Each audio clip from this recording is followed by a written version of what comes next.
تعزیہ کا مسئلہ، تعزیہ جو ہے اس کا مسئلہ مختلف بھی ہے، اتنا میں بتاؤں گا، کنفیوز نہیں ہونا۔ تعزیہ کو شرائط کے ساتھ اگر بٹھایا جائے تو جائز ہے، لیکن وہ شرائط پورے کرتے نہیں لوگ، اور ہم نے اگر اتنا ہی شوشہ کھول دیا تو بڑے بڑے دروازے لوگ کھول دیں گے۔ بات صرف اتنی تھی تعزیہ کی، امام حسین کا جو روزہ ہے اس روزے کی شکل کی کوئی چیز بنا کر کے آپ نے رکھ دیا، تو کسی بھی بزرگ کے روزے کی شکل بنا کر کے رکھنا مستحسن ہے، کوئی حرام کام نہیں ہے، ناجائز نہیں ہے۔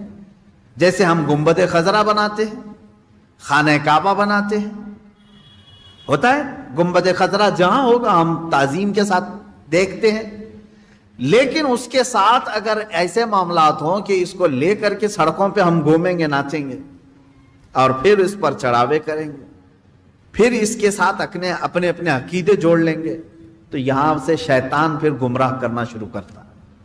کہ چند سالوں پہلے ہم نے دیکھا بہت خرافات ہو رہی ہے، ایک جگہ ہم نے کہا منع ہے، انہوں نے فوراً اس کو ختم کر دیا، نہیں کریں گے۔ ہاں میں نے کہا کہ ٹھیک ہے، مولا حسین کے روزے کی شکل بناؤ، ہر گھر میں بنا کر کے رکھو، یاد کے لیے اچھا، اپنے بچوں کو دکھاؤ کہ یہ مولا حسین کا روزہ ہے۔ ہم جیسے گنبد خضرا رکھتے ہیں اپنے گھروں میں، خانہ کعبہ رکھتے ہیں، امام حسین کا روزہ رکھنے میں کون سی دقت کی بات ہے؟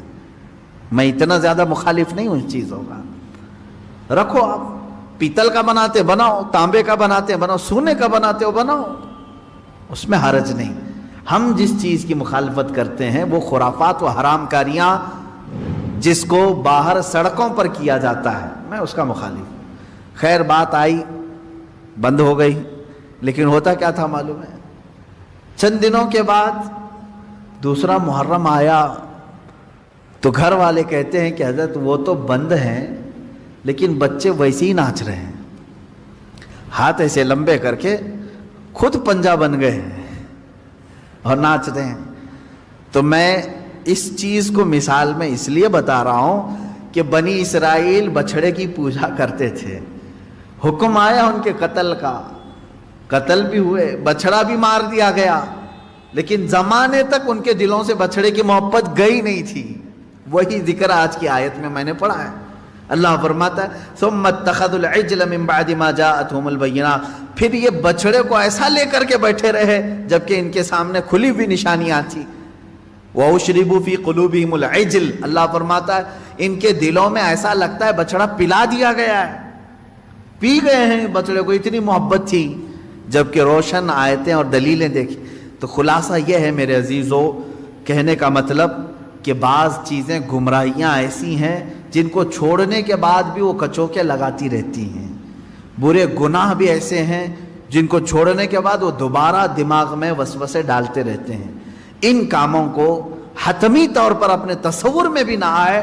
اعوذ باللہ من شر الشیطان الرجیم کثرت سے پڑھیں، اعوذ باللہ من شر الشیطان الرجیم، من شر الشیطان الرجیم۔ اے اللہ میں پناہ مانگتا ہوں تیری مردود شیطان کی ان شرارتوں سے جو میرے دماغ میں ڈال رہا ہے۔ تو یہ اسی کی طرف سے ہوتی ہیں، وہ پرانے راستے پر لے جانا چاہتا ہے، گمراہی کی طرف لانا چاہتا ہے، وہ خرابیاں جن کو تم چھوڑ کر کے آئے ہو یاد دلاتا ہے ایک بار اور چلا جاؤ۔